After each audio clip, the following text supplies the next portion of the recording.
about tonight, just for a short time, is what we give our children. I have kids, I'm a mom, and so I'm in the thick of it with you, and living, like when I was leaving, I got the 3rd degree from the 4-year-old. She said to me, "Where are you going?" It's like, I didn't realize I had to check in with you before I walked out the door. But what I want to do is maybe just take a minute to think about, as parents, not to exclude you wonderful young people, but as parents, just come to mind something that you can recall in your lifetime of being a parent, that what habit or mannerism did your child get from you? Think for 1 second. I'll give you an example. I have been often criticized as a thinker. I have to process a lot before I can make a decision. The type of learner I am I'm not good on the fly, right? I have to process, I have to think, I have to talk about it, I have to weigh it out in 20 different ways, I gotta figure out the financial situation, I gotta really process before. And I have been known to have a look on my face that looks like a scowl when I'm not scowling, I'm thinking. And my husband would always say to me when we were first married, "Why are you scowling at me?" And I would say, "I'm not scowling, I'm just thinking." He's like, "Could you not look like that when you're thinking? Because it like scares me that you're mad at me, right?" And I remember being in the car, my little Luke, who's now in 4th grade, I remember I was driving in the car and I looked in the rearview mirror and all of a sudden I saw the scowl on Luke's face and I thought, "Oh no, he got it from me," you know? Like now I understand because I was talking to him and I couldn't get him to respond to me and he had this look on his face and I thought, "This is what my husband meant," right? I gave it to Luke. So take a minute to just think about, is there something that you have noticed or something that might have been humorous or funny, or you thought, "Oh my gosh, they got it from me"? So I'll give you like a minute to think about it.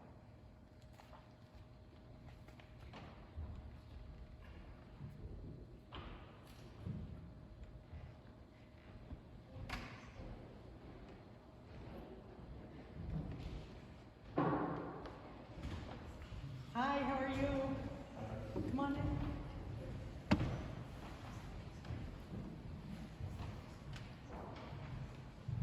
All right, would anybody be willing to share? I shared an embarrassing one about me. It's okay. We're all friends. Can you think of one? Go for it. Yeah. My oldest is stubbornness and having to have the last word. Okay. Right. We share the. What about a good? Yeah. I mean, that's a good quality. It's a good quality. Yeah. Yeah, for sure. Possibly our stubbornness, our resolve, right? Somehow, somewhere, that's a gift from God. Yes. What else? You're smiling. That means you got something. Go for it.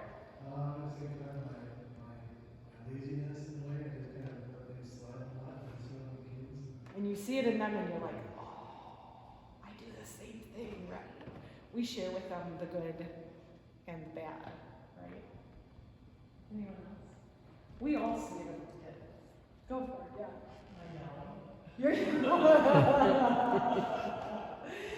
I have a mini me. She's 4, and she points her finger and wags it at everyone. Yeah, for sure. Anyone else?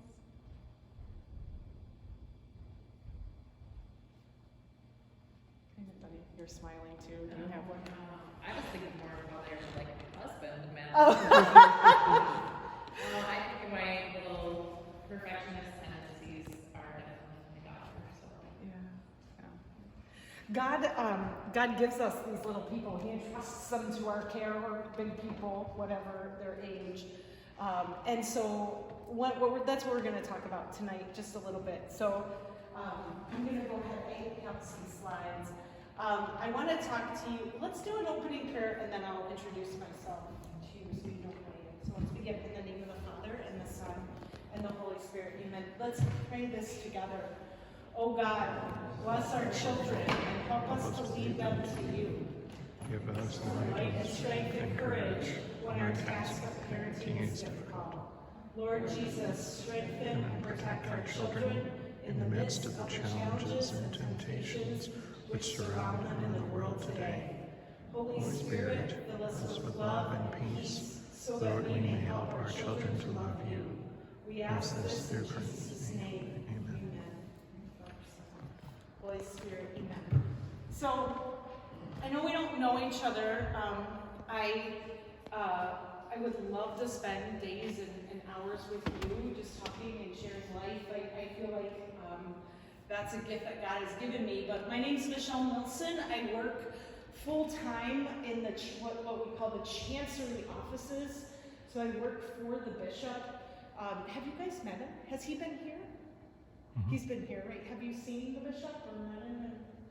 COVID kind of messed up our, the last couple of years. He's only been here for 3 years, and 2 of it we've spent in our houses. But so my background, I started out as a Catholic school teacher in inner city Cleveland. I grew up in Pittsburgh and Cleveland. I am not a rural farm girl in my roots by any stretch of the imagination. If you would have told me that I would be a lifer in a rural town, I would have we just didn't come from that. My family didn't come from that. So my parents are first generation Americans, Eastern European. So my family's very Slavic, Italian and Slavic. And I grew up and worked my first job as a teacher in Slavic Village in inner city Cleveland.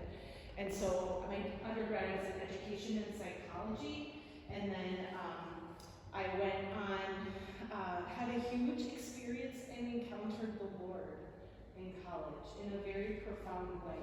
I was raised Catholic, but I didn't take seriously my faith in college.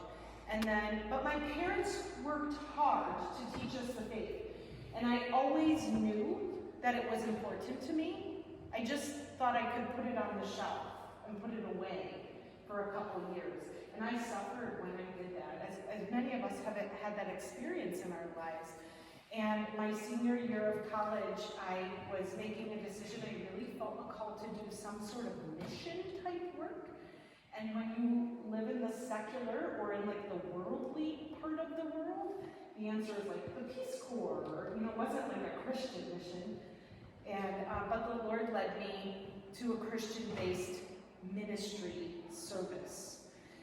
Little by little, the doors closed, like things to do, the Peace Corps, the door closed for me. And like Christian mission work started to open, and that's what I did. And I learned about our faith and had a huge, what I would say is conversion, a reversion of the faith, and remembrance of what my parents had taught me and instilled in my life. I went on and worked in parishes, similar to what your religious education director did. I did that full time. I worked in a campus, and then I did campus ministry for college students, and then I've been in my job for 12 years, so my current role. So I train people who work in parishes, and I help support Catholic schools and parishes to do their work. So when they need help, I offer help and training for them. I have also a master's degree in counseling and a master's degree in theology and catechetics. So I went to school so I could learn, so I could support the work that people did. But my most important work and my most important call that's Matt, my husband. We got married.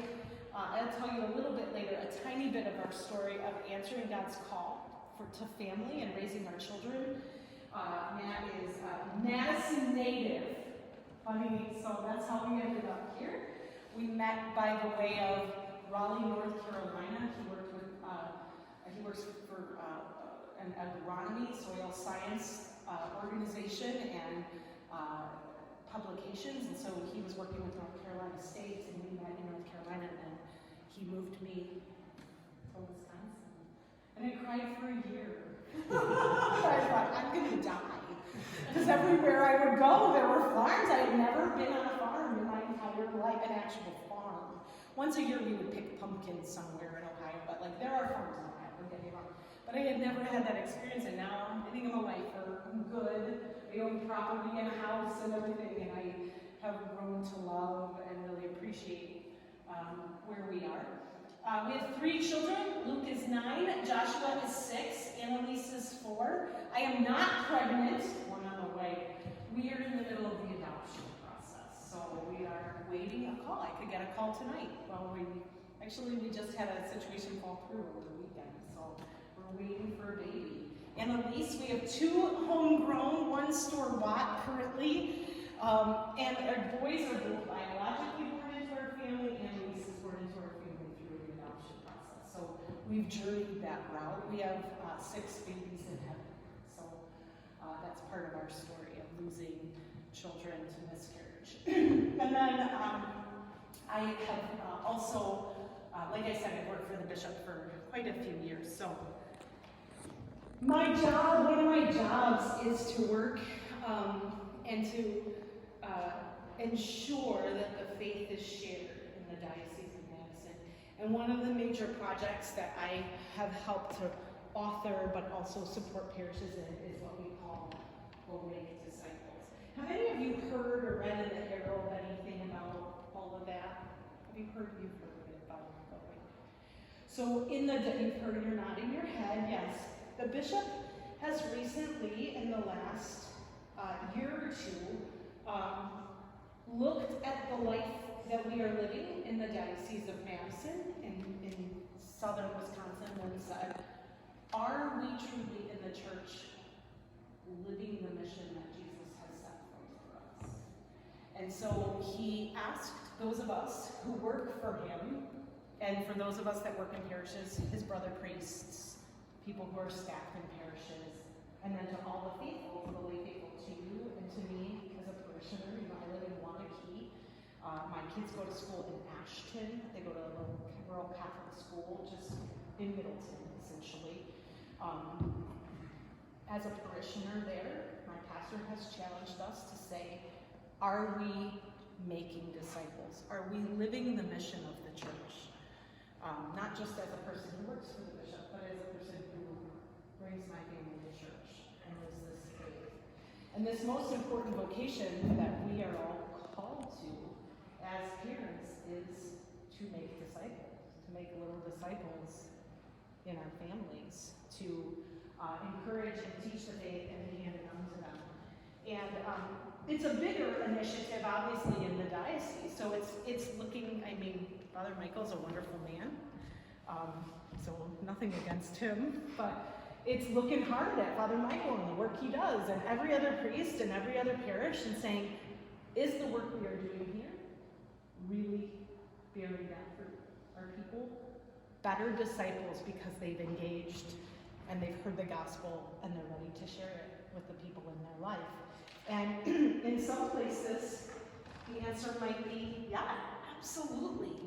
In some places, it might feel like maybe that hasn't been our priority, right? Or maybe that hasn't been, we got so busy in the business of maintaining the church or maintaining the school or doing our daily life and doing the daily things that we're tasked with that we forget about what our true mission in the world and our life is. So a lot of people don't like the word evangelization because it makes them think like, oh my gosh, I gotta go door to door, right? Do you ever have, I mean, in where I live, I don't know in your communities if it happens. Does it happen in your communities? Like in our community, if you don't put a sign on your front porch that says, like, don't come here, people knock on our doors, right?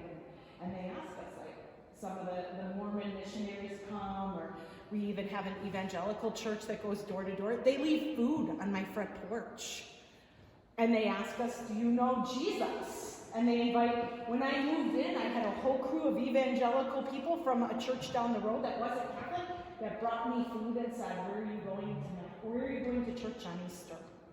You know, so this idea of evangelization often brings this image to our mind, right? And it might scare us as Catholics of what evangelization really is. But in short, what the bishop is actually challenging us to do, and he's inviting us, especially as parents or young people, is number one, to proclaim the truth about Christ by our words and the testimony of our life, by words and deeds, by what we say and how we live. And so he's asking us, Jesus is asking us in the Gospels to be holy and tell other people about him. And I would say, like, I've worked in the church a long time, like 20 some odd years. And I would say that there's some churches I've been in that we've done this really well, and in some churches maybe we haven't done it as well. And so the challenge for us in this time is to say, like, are we living holy lives, and are we teaching other people about Jesus, either by our words or our actions? And first and foremost, the people that I am charged to do this with is Luke, Joshua, and Annalise, right? Like, more than anybody else, that's who I'm responsible for a lot of people in the diocese. And there are days I have to say, no, my priority is first Luke, Joshua, and Annalise. And am I teaching them to be holy? And am I teaching them about Jesus in the way that they're called to live? And so, evangelization isn't just about going door to door. It really is all about our personal journey of faith and how we share that with other people. And so the bishop has laid out, just like, let's make it, he's a real simple guy. He's a real ordinary man. If you eat dinner with him, he'll do your dishes. He'll pick up your stuff. He's not a highfalutin kind of man. And he made it really simple for all of us. And in our work, he really challenged us, those of us, like, in our offices, and then we're supposed to help you in the parishes, and he's been challenging and going to a lot of the parishes saying, it really, to be holy means 4 things. Like, do we go to Mass on Sunday? Do we keep holy the Sabbath? Are we making it a priority in the center of our week and our life as a family? Are we praying daily and talking to the Lord? Are we going to confession regularly, at least once a year?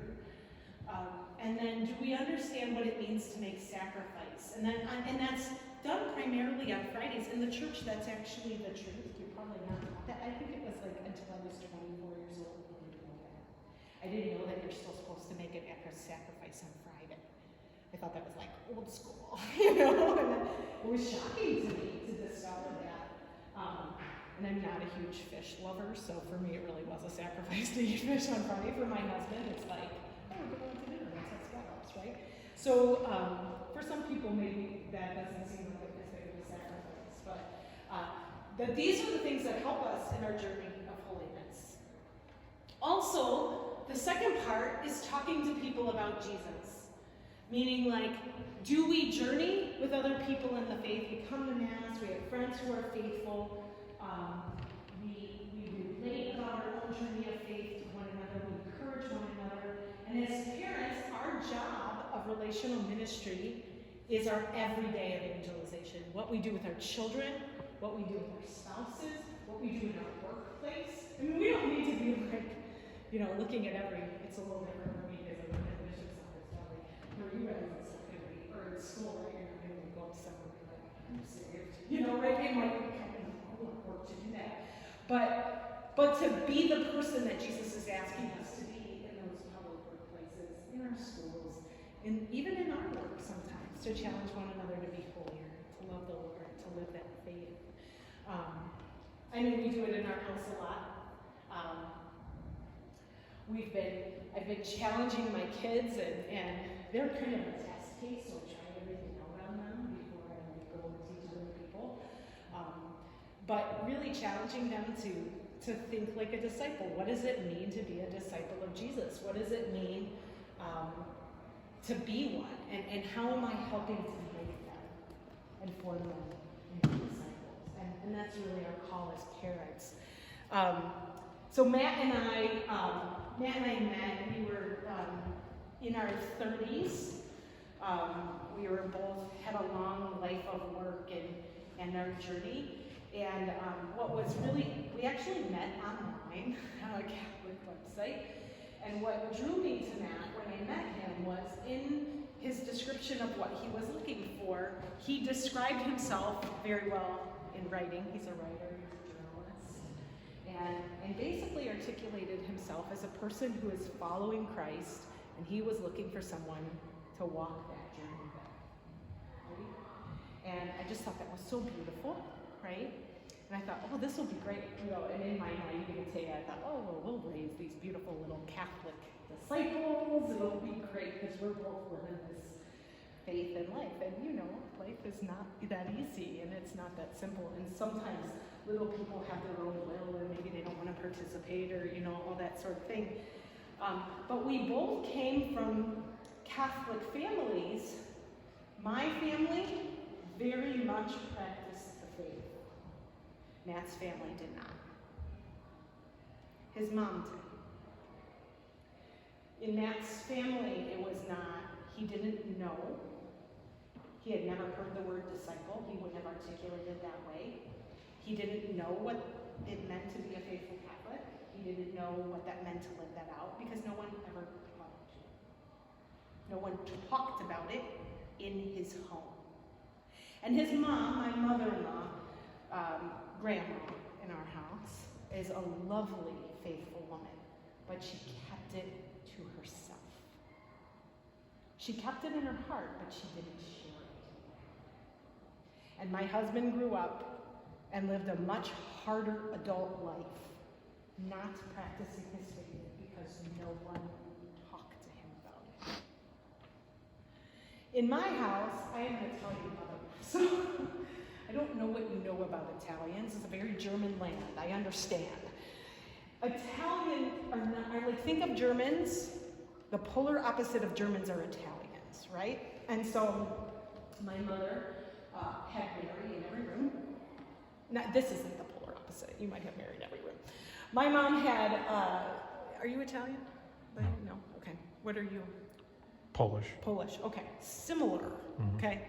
My mom had Mary in every room, and if you said anything that wasn't correct, she would give you a 30 to 50 to 60, I hope she never sees this video, lecture on how you were wrong and how, you need to go to Jesus and figure it out. Like, my mom was really passionate about her faith, and she taught us the faith. And so it was very much more rooted in me. As I went to live my adult life, I can honestly say that the children in my family were much more willing to practice the faith than I see in my husband's family. And I really do think there's a correlation because they did not talk and they did not make it a part of their daily existence. Now my mother-in-law is discovering her faith in a really beautiful way. She went to a Bible study with me. She's reading the daily scriptures. She's praying a daily rosary. Her faith is really flourishing now in the later years of her life.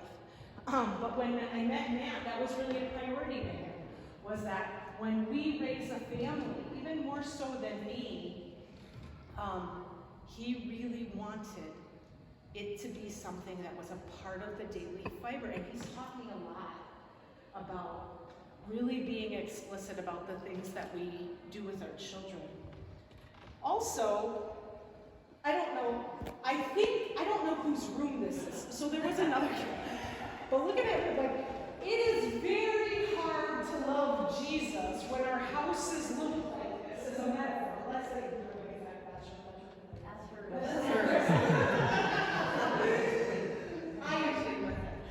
I used to be really clean until I had family, and life is busy. And when I was single, I wasn't married till I was 35. And I remember I would babysit my friends' kids, and I would think, why do we have so much laundry? Right? Life takes over. And I wasn't judgmental when I thought, why don't they just do it? Like, why don't they piles of laundry? And you should see my laundry. There's just piles of laundry, right? Life happens.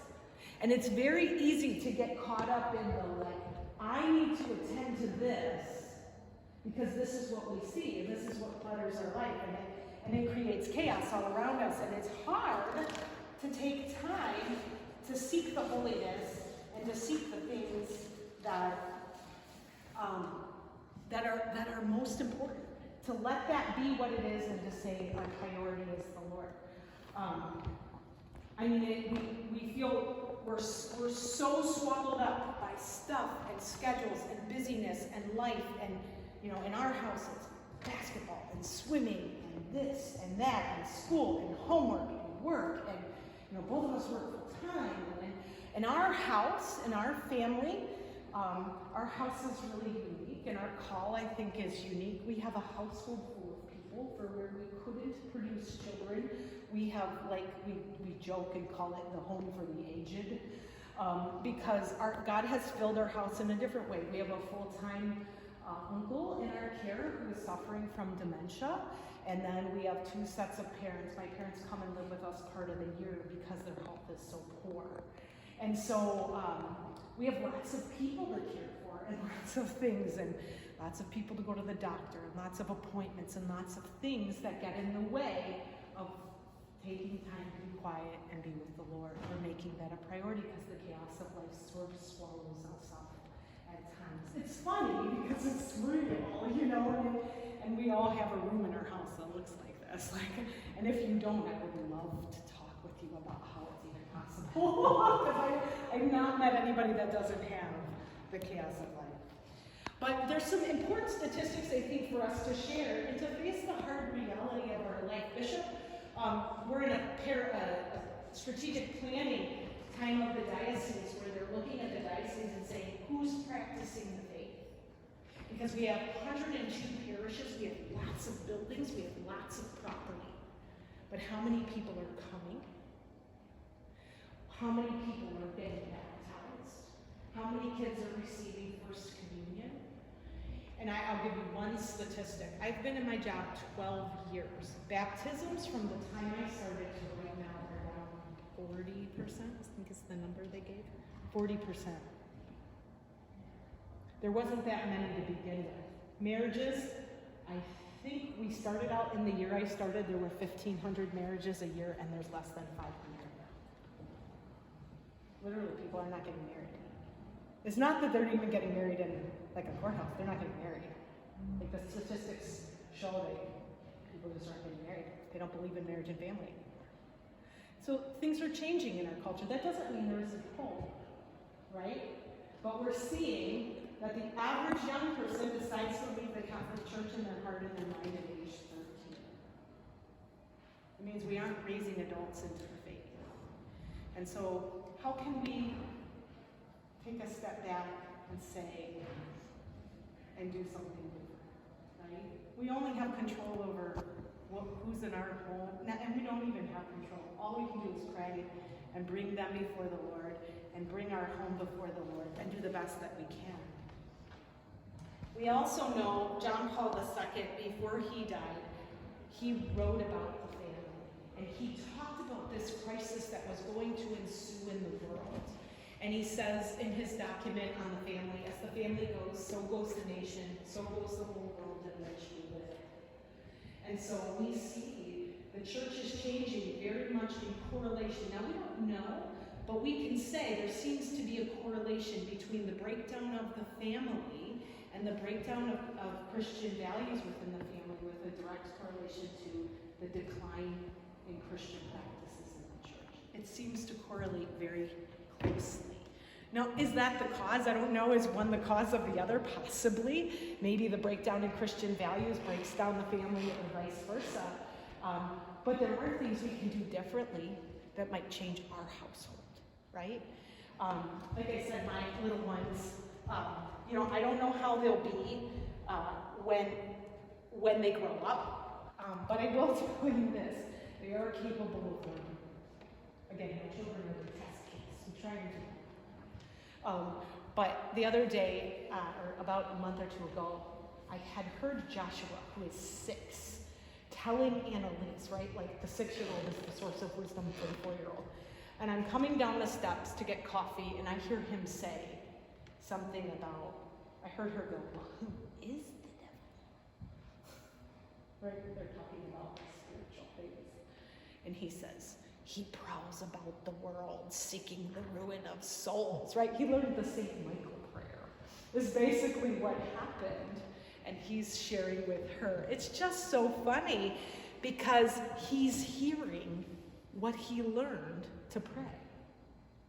He's not, he doesn't really know. He's 6, but he is experiencing some sort of knowledge about God and faith by just the mere fact that we pray the St. Michael prayer, right? Now, my kids are very normal kids. They're not aren't doing anything particularly special. But we have made a decision, particularly in the last year, that we are not going to let that messy chaos swallow us. We're going to set aside time as much as we can during a week or a little bit each day. We don't pray a whole rosary every day, but we pray a decade of the rosary each day. And it has been so hard. So we go to Mass on Sundays together, obviously. But just to do a little bit of something before they go to bed. And it has changed the climate of our home in me. Because now we have a time where we settle and we just, it's literally 5 minutes. It's not kneeling on peasants for hours. Because my kids wouldn't have it. When we had COVID and we were doing Mass at home, I mean, like, they were like on their heads and you know what I mean? Like every family, nobody was watching Mass and nobody was paying attention. And, you know, literally, my Josh was sitting on his head almost every Sunday when we were watching Mass on TV because they don't, you know, they're kids. So we tried to pick some things in our lives that would be simple, that we could implement, but that would orient our time and put God at the center in just simple ways. So as parents, what can we do? We can learn more about the faith, right? We can study the faith. We can see ourselves as we don't need to know everything about theology to teach them. But we do need to continue to learn and grow in our own journey of faith. I'm going to finish up here because I know we're almost done. We have to live the faith. We have to do things that put and give them the opportunity for Jesus to be called, to give them the experience of coming to Mass, of hearing the prayers, of praying the things, of talking to God. Every night, my Annalise is adopted, and every night she prays for her birth mom. She doesn't know her. She's never going to meet her because our adoption is closed, and it's a very difficult situation, and she will never meet that woman. Like, it's impossible for her to meet her. But every night she prays for her. We set up a place and a way for her to be able to share her faith. We're going to live it. We're going to teach them the best we can with our words and our deeds. We take our 9-year-old to confession, kicking and screaming sometimes. But it's really beautiful because every time he comes out of the confessional, we tell him, that's your private time with the Lord. Like, you don't need to tell us. You don't need to answer to us. You get to be with the Lord. And give him the practice and the opportunity to have a place to go and experience that healing. Praying as a family and then doing things to serve. All of our children, we recently had a talk about Uncle Bernie who lives in our house. Why does Uncle Bernie live here? And we say, because God has called us to love. God has called us to answer the call to serve other people. And Uncle Bernie is our opportunity to love Jesus. And they get it. They get it, right? The things that we do, the simple things you're doing in your life to serve the other people, just articulating in that way gives witness to our children that we're answering God's call in our lives, right? And we're called to love like Jesus did. We need to will the good. We need to want and express to them our desire for them to get to heaven and for them to know their Lord. In whatever way they can, in whatever way they experience it. They don't have to be perfect. They don't have to know everything. My kids do not behave at Mass. We are a hot mess at Mass. Literally, like somebody's on the floor, somebody's crying, we are a very ordinary family, but the opportunity for them to know that they're called to be holy and they're called to be saints, and anything we can do to help them, we need to pray for them, pray for their future spouses, their future vocation, introduce to them that God has a call for their life, and explore with them what those possibilities are, right? Just the simple ways that we support them and encourage them, helping them to know and love God.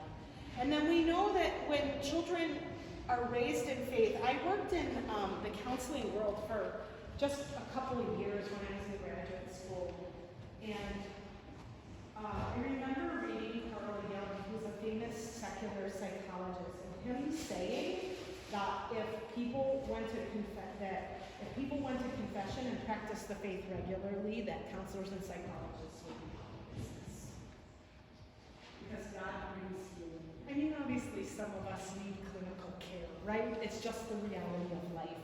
But that so many of us that experience depression and anxiety and some other things that don't need that larger and greater clinical care, so many things can be resolved with forgiveness, the love of the Lord, all that kind of thing. So I'm just here to encourage you to love your kids and to love your families and to teach them the faith in whatever way, and that you are entrusted with little disciples.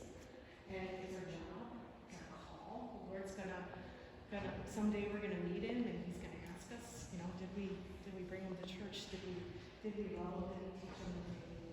And my hope and my prayer for you and for me, I prayed for you on the way here. I always pray for the people I'm gonna meet, and I'll pray for you on my way home, and for your families, and for your children, and for your situation, whatever it is, and for your intentions. So they're back. We're done? Yeah. So why don't we end with a prayer for our families? Do you have anything else that happens, or you're all done for them?